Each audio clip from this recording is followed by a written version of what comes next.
Welcome back to another exciting week of fantasy football right here on the Bread Channel. It appears the league is trying to outdo each other with blowouts. That's right, Tom. 1 week after we saw record-setting blowouts, we are seeing those records broken once again as Santi is making a run for the worst blowout in league history. In addition to that, we had 2 other 50-point blowouts this week. Not sure if this is a league for football or a demolition derby. I don't think it's a demolition derby, Tom. I think it's more like a junkyard of blown out tires. Last week, Tom had his 4th rematch in a row against his toughest rival yet, his own team. It ended predictably, and Landon was even able to give his ringer, Brandon McManus, a rest day. The only bright spot for Tom in this one is that Saquon Barkley finally earned his draft price and proved he still has that top-end potential he's shown throughout the years. And he's gone. Winner, Landon. In the Battle of Brothers, Lon proved that not all older brothers are better at fantasy football with a big win over Mondo. Lon has broken the head-to-head tiebreaker as this marks his 2nd win against his big bro since 2019. Mondo's team had a strong week, but he may have pushed them too far as they look like they blew a gasket making a push at the end. Winner, Lon. Cordell Patterson might be the most unpredictable fantasy star of the season. I doubt the Falcons truly realized the full potential of the gem they pulled from the rough, and I know for a fact that Raul had no idea Patterson would be this fucking good. As for Caleb's team of wacky wide receivers, he continues to pick the wrong time to start Mike Williams, and his running back problems aren't any better. It'll take a blockbuster trade or an act of God to save Caleb this year. Luckily for him, he plays Will's shitty team next week, so the balls are in God's court now. Winner, Raul. I know I've said this multiple times on the show, and will probably say it again at some point, but probably not as frequently as we are saying it now. Santi has experienced the absolute worst loss this season, losing by 69 points. Nice! Way to set a record, Santi, but it's not the record you want to be setting. Winner, JT. Will's team might not technically be in last place, but it's just like the great poet Dante once said in the Divine Comedy. Will's team sucks ass at fantasy football.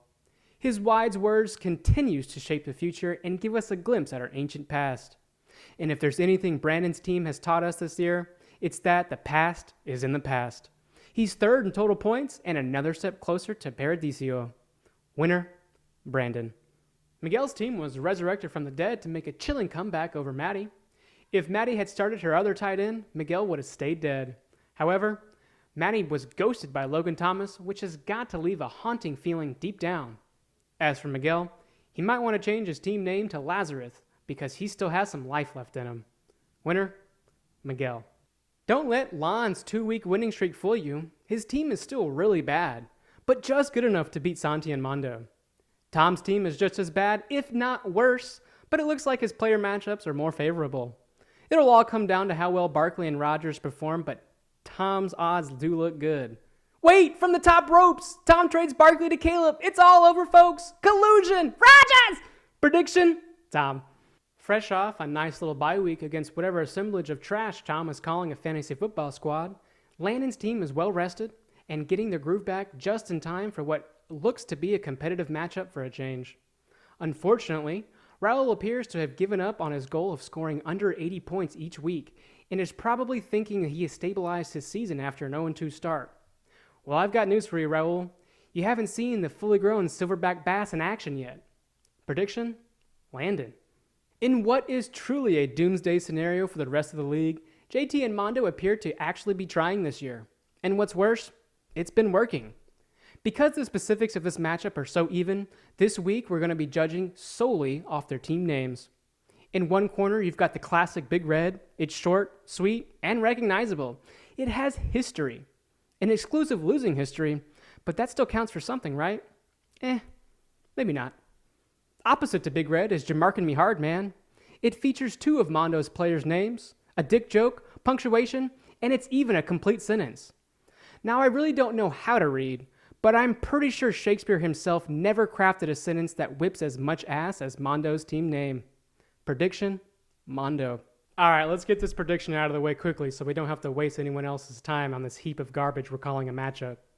Both Will and Caleb's teams suck and are a 4-way tie for last place with the other recyclables. I like Caleb's wide receivers more than I like Will's entire team, so I'm going to be biased and pick the lesser of 2 trash cans. Prediction, Caleb. Coming off the worst loss of the season, Santi hopes to put more than 80 points up on the board. He's got a tough matchup ahead as he takes on a steamy coffee mugs who has won 3 in a row. Miguel's team looks caffeinated, rejuvenated, and piping hot. You know, Santi, there's a reason McDonald's gives you a cardboard cup holder when ordering a hot cup of coffee. It's so you don't get burned.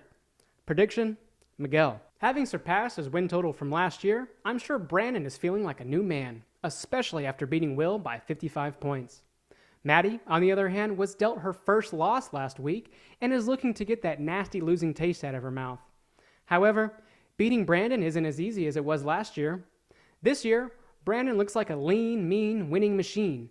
So I'm looking for Brandon to go pow right in the kisser and send Maddie straight to the moon. Prediction, Brandon. It felt really good to play with myself again. Wouldn't you agree, Tom? Yeah, Tom, playing with myself always feels good. You can say that again. Catchphrase, sign off.